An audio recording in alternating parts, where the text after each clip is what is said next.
Y el día de hoy quiero hablarle acerca de qué hacen los cristianos en los tiempos de crisis. En los tiempos de crisis, ¿qué hace un cristiano?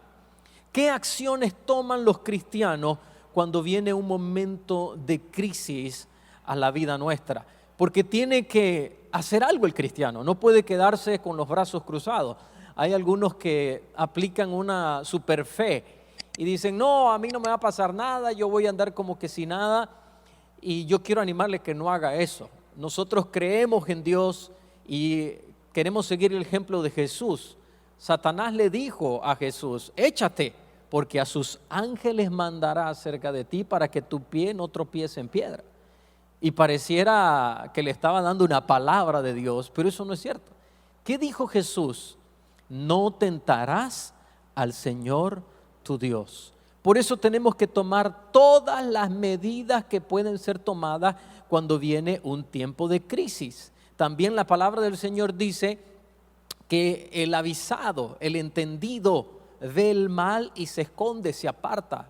Pero el que no entiende sigue adelante y sufre el daño. Que ese no sea su caso. Por eso le digo que los cristianos, los hijos de Dios, tienen que hacer algo cuando viene un momento de crisis, cuando se encuentran en esa instancia. ¿Qué hace un verdadero cristiano? Y hablando esto de las crisis, como podás saber, en este momento el mundo entero, no creo que haya un país que no esté atravesando esta crisis. Algo tan simple, no una amenaza externa. Todo el mundo pensaba que si cae una roca gigantesca del espacio, ¿qué va a pasar en la tierra? O si una de estas potencias mundiales que tienen armas nucleares y mandan y se vuelven locos y mandan bombas. No fue así.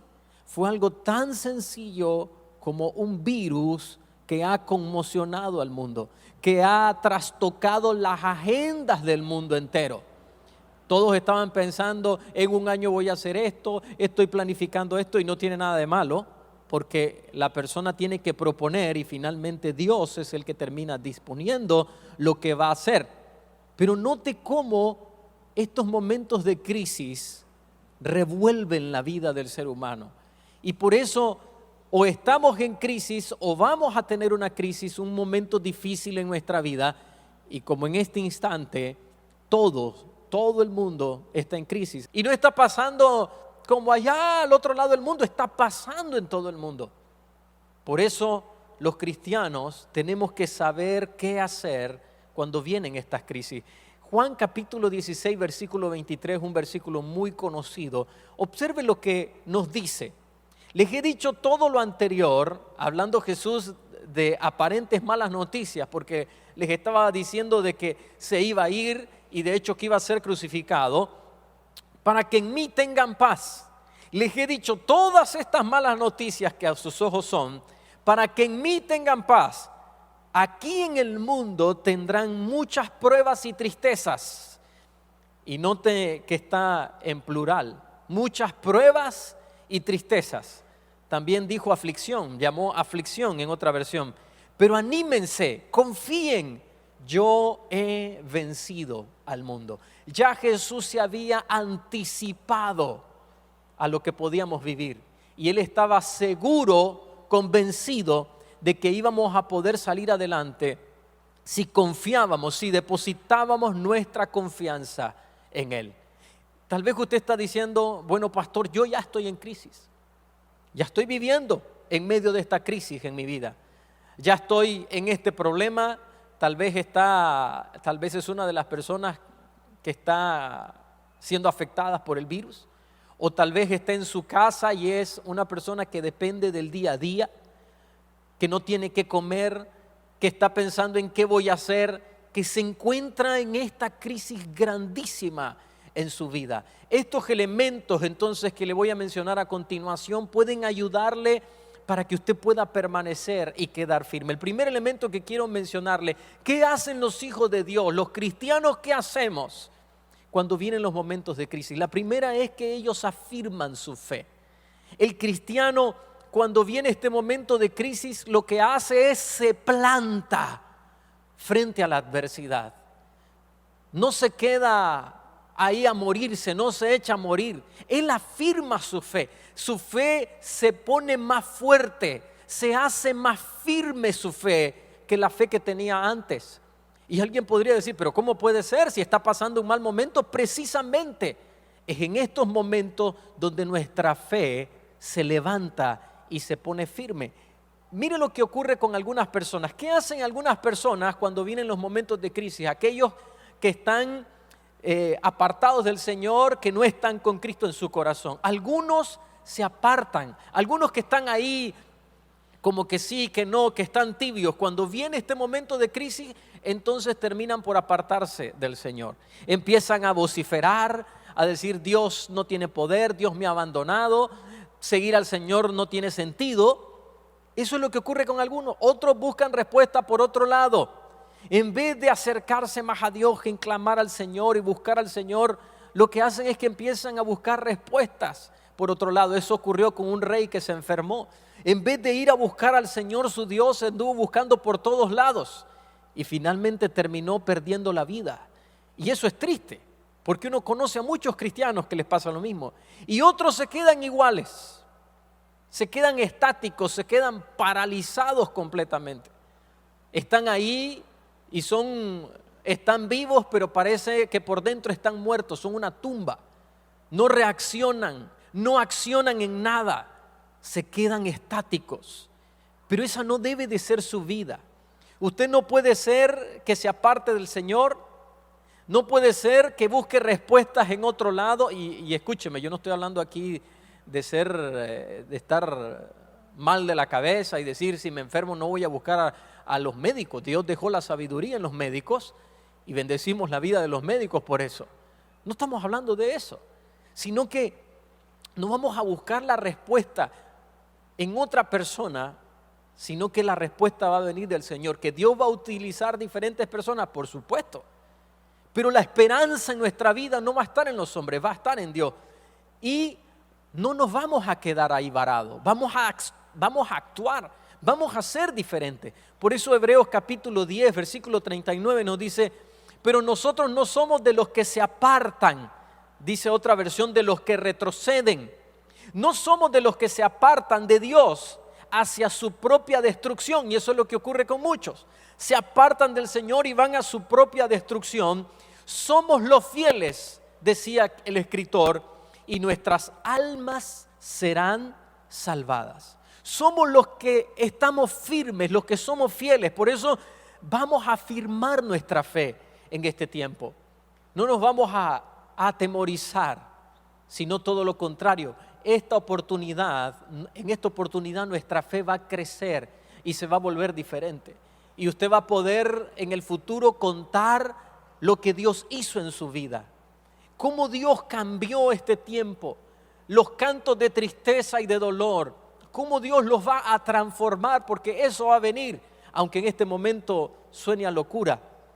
Los hijos de Dios entonces, su fe se pone firme. Su fe se va a poner más firme ahora en este tiempo. Efesios capítulo 6, versículo 13 nos dice, por tanto, toma toda la armadura de Dios. Otro día vamos a hablar de la armadura de Dios, para que puedan resistir en el día malo y habiendo acabado todo, estar firmes. Vamos a acabar esta prueba y vamos a acabarla bien. No vamos a acabar perdidos, vamos a acabar firmes porque somos hijos del Señor. También Mateo capítulo 7, versículos 24 al 25. ¿Por qué nosotros vamos a estar firmes? Porque no estamos fundados en arena. Estamos fundados en Jesucristo. Vean lo que nos dice: a cualquiera que me oye estas palabras y las pone en práctica, lo compararé a un hombre prudente que edificó su casa sobre la roca. Cayó la lluvia, vinieron los ríos y soplaron los vientos y azotaron aquella casa, pero ésta no se vino abajo porque estaba fundada sobre la roca. Y usted sabe perfectamente que cuando hablamos de la roca nos referimos a Jesucristo. Estamos fundados en Él. Entonces cuando vengan estas tormentas, estos vientos huracanados, Y yo sé que el mundo entero ha vivido muchas plagas por muchas décadas. A lo largo de toda la historia del ser humano se ha visto. Pero esta generación en la que nos encontramos nunca habíamos visto algo parecido. En nuestro país, en un pueblo, ocurrió una catástrofe de cólera y básicamente un pueblo entero casi desapareció. Y fue terrible, por eso movieron el pueblo hacia otro lugar y ahora se llama Pueblo Nuevo, precisamente por eso. Pero casi todo el pueblo fue arrasado. Y los ancianos que yo conocía cuando era un adolescente niño nos contaban acerca de eso. Pero toda esa generación ya no está. Y hoy esta generación está viviendo este tiempo con este virus. Y muchos de los que pasaron aquel tiempo, los cristianos de aquel tiempo, permanecieron firmes y por eso siguió predicándose la palabra del Señor. ¿Por qué razón? Porque ellos fundaron su vida sobre la roca que es Jesucristo. Yo le quiero hacer una pregunta. ¿En dónde está fundada su vida? Porque si su vida no está fundamentada en la roca que es Jesucristo, este tiempo va a arrasar con usted. Y el día de hoy usted necesita tomar la decisión y decirle a Dios: Señor, ya mi vida no va a estar basada en lo que yo creo. De ahora en adelante mi vida va a estar basada en ti. Y como dice Jesús en esta palabra, esa persona no va a caer. ¿Por qué? Aunque fue azotada aquella casa, pero esta no se vino abajo porque estaba fundamentada sobre la roca. Usted va a decir: mi casa no va a caer, mi casa se va a quedar firme, mi vida va a estar firme porque yo estoy basado en ti. No será fácil, pero tenemos que hacerlo porque ese es el camino, eso es lo que hace, el elemento que marca la diferencia entre el Hijo de Dios y el que no cree en el Señor. Otro elemento que quiero mencionarle es que los hijos de Dios se consagran.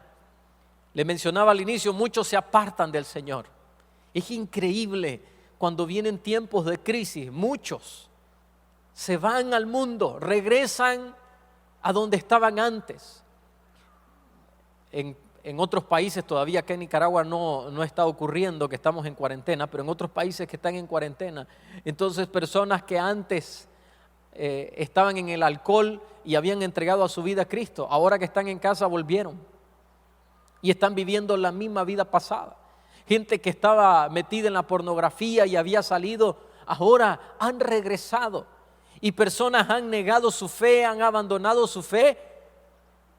Y lastimosamente, en vez de hacer todo lo contrario, en vez de consagrarse al Señor, los hijos de Dios, en vez de abandonar su fe, hacen todo lo contrario.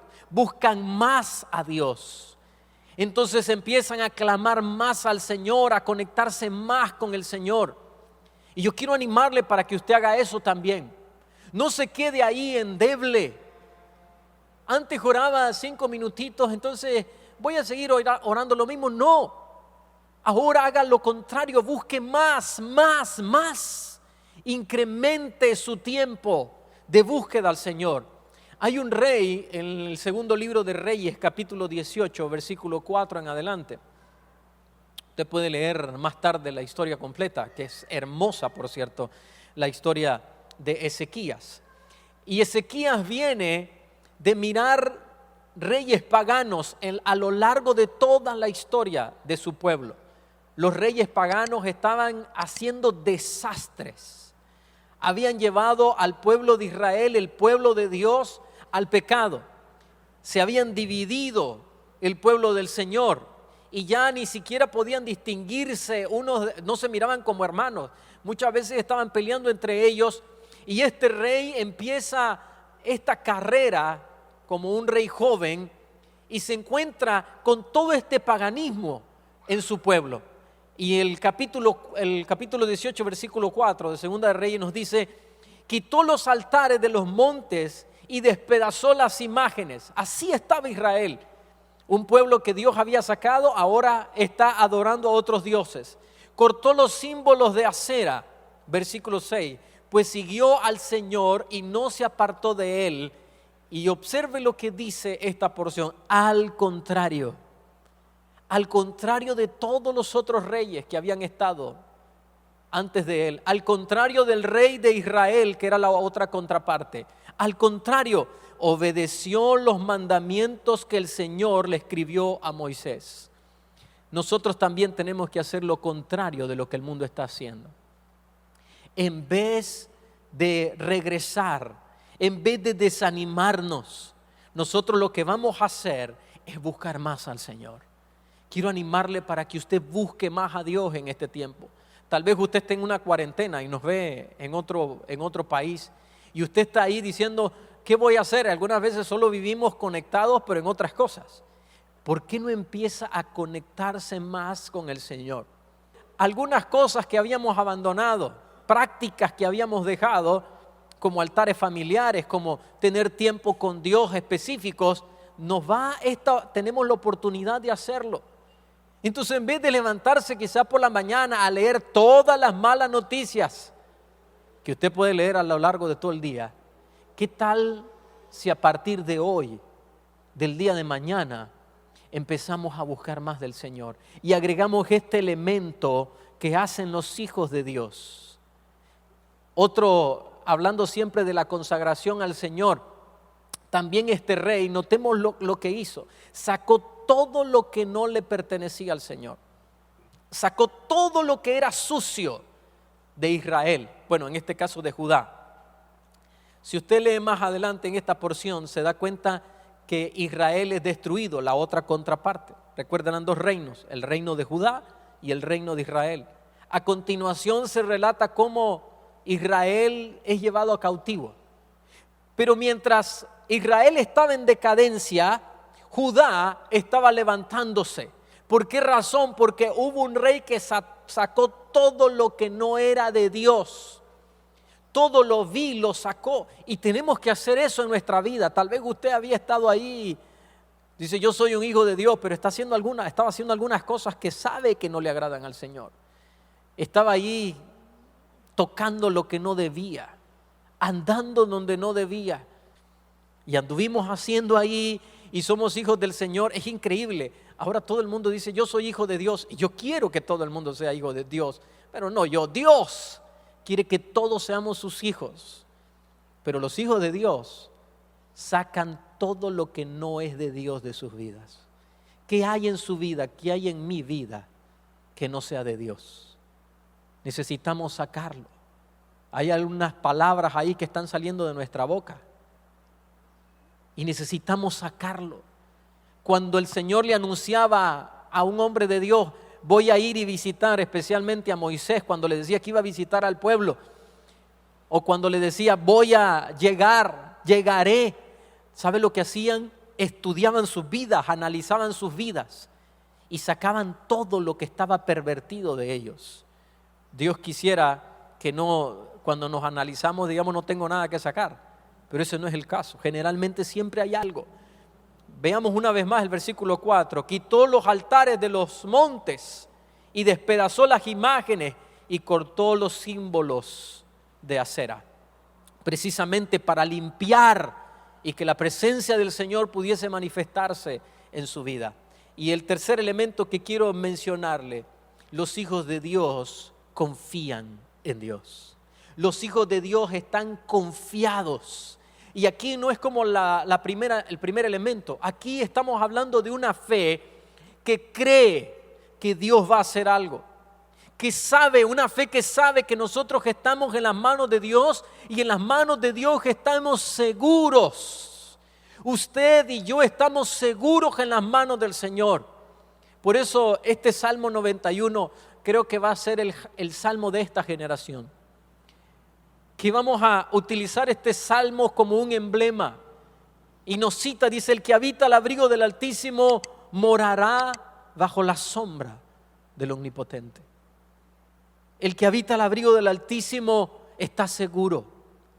El que está a la sombra del Omnipotente está confiado. Escudo y protección es su verdad. Y también nos cita: no temerás al terror nocturno, ni saeta que vuele de día, ni pestilencia que ande en oscuridad. Caerán a tu lado 1000 y 10,000 a tu diestra, pero a ti no llegará. Vamos a creer entonces que Él va a mantenernos seguros bajo su protección. Por eso cuando se escribió el Salmos capítulo 34, el salmista sabía que el Hijo del Señor iba a vivir momentos difíciles y de crisis. Y por eso nos dice el versículo 19, muchas son las aflicciones del justo, pero de todas ellas le librará el Señor. Y yo quiero decirle a usted que nos ve, puede que sus aflicciones sean muchas. Tal vez nos está escuchando. Sus aflicciones pueden ser muchas, pero permítame también decirle que de toda aflicción el Señor le va a librar si usted le cree al Señor. Es esa fe que está creyendo que Dios va a hacer algo. El Hijo de Dios sabe que Dios le cuida, que Dios me está cuidando, que está ahí para protegerme. Entonces permítame decirle esto a usted. Usted es un hijo del Señor y Dios le va a cuidar. Usted, su fe, le tiene que decir que en medio de todo Dios le está cuidando. Primera carta de Pedro capítulo 5 versículo 7 nos dice así: descarguen en Él todas sus angustias. Dice otra versión, echando sobre Él toda ansiedad, porque Él tiene cuidado de ustedes. Y esa es una palabra para usted. Dios tiene cuidado de su vida. Como dice acá, Él tiene cuidado de ustedes. Pero ahí entonces juega el papel esa fe que lo cree. Porque algunas veces lo decimos, pero realmente, ¿cuántos lo estamos creyendo? Recuerdo en una ocasión que dijo una persona, ¿cuántos creen que Dios puede hacer un milagro? Y habló del milagro que se necesitaba. Entonces todo el mundo dijo amén. Pero después dijo, ¿cuántos creen no solo en que Dios puede, sino en que Dios lo va a hacer? Y ahí los amenes fueron pocos. Es que es diferente. Tal vez usted puede decir, no, yo sé que Dios es todopoderoso. Y podemos citar lo que decimos aquí atrás, con Dios lo imposible no existe. Y decimos amén. Y Dios puede todo, sí, amén. Pero, ¿qué tal si ahora lo volvemos personalizado? Y vamos y decimos, yo creo que Dios no solo puede, sino que Dios me va a proteger. Dios me va a cuidar.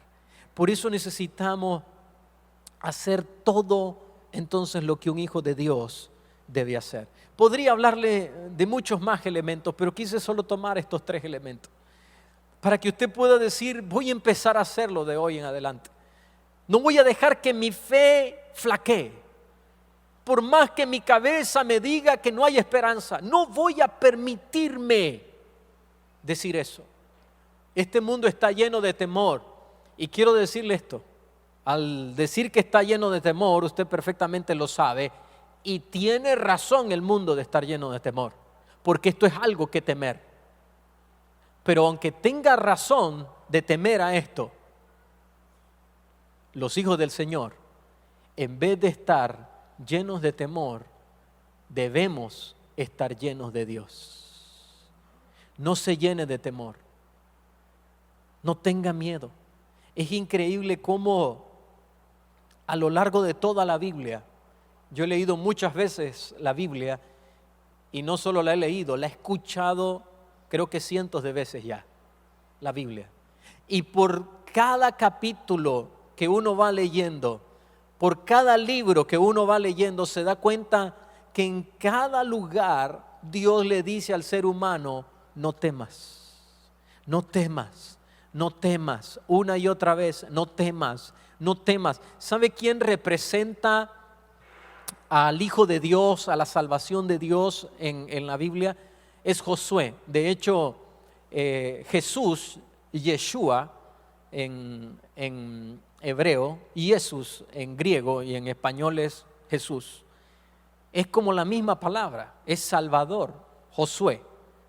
Josué representa a los hijos del Señor, porque hay mandatos exclusivos que Dios le dio a Josué que se aplican a nosotros, como esfuérzate y sé valiente. Pero ¿sabe algo que el Señor le repetía y le repetía? Que no debía de temer. Y cuando Jeremías se tiene que enfrentar a hablar a un pueblo pecaminoso en el que se encontraba, el Señor le decía, no les tengas temor. Una y otra vez, Dios diciendo a sus hijos, no tenga temor. Entonces, queridos amigos, hermanos, en la fe en Cristo Jesús, no se llene de temor en este tiempo, llénese de Dios. ¿Y sabe por qué razón? Porque el mundo que no tiene a Cristo no tiene esperanza. Pero usted que me está viendo, que me está escuchando, usted sí tiene esperanza. Nada se sale del control del Señor. Dios está en control de todo. Dios tiene el control de todo. Y alguien podría decir, ¿y por qué Dios mandó esto? No esté equivocado. Muchas veces Dios no manda nada, algunas veces. El ser humano nos hemos dedicado a destruir este mundo y a actuar y a andar en pecado. Y ahora es fácil querer culpar a Dios.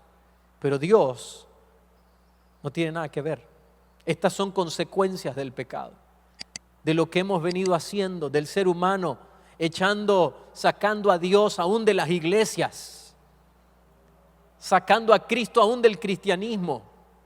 Y note, nos hemos dedicado a hablar de dinero y de esto y de lo otro, y no hemos dedicado nuestros mensajes a la santidad, a la búsqueda del Señor, a buscar la eternidad. Pero cristianos, hijos de Dios, preocupados solo por el aquí y el ahora, y no preocupados por la eternidad.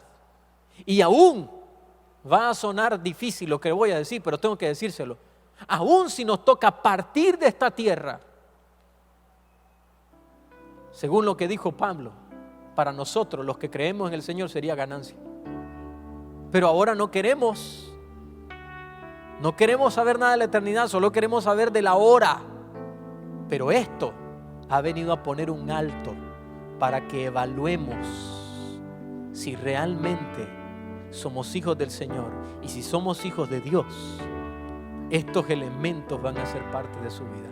Usted no va a retroceder. Su fe va a estar firme y usted va a buscar más del Señor ahora. Y va a creer que por muy negra que se vea la circunstancia, Dios tiene el control de todas las cosas. Dios tiene el control de todo. Y quiero animarle entonces para que ahora su vida se vuelque a Dios.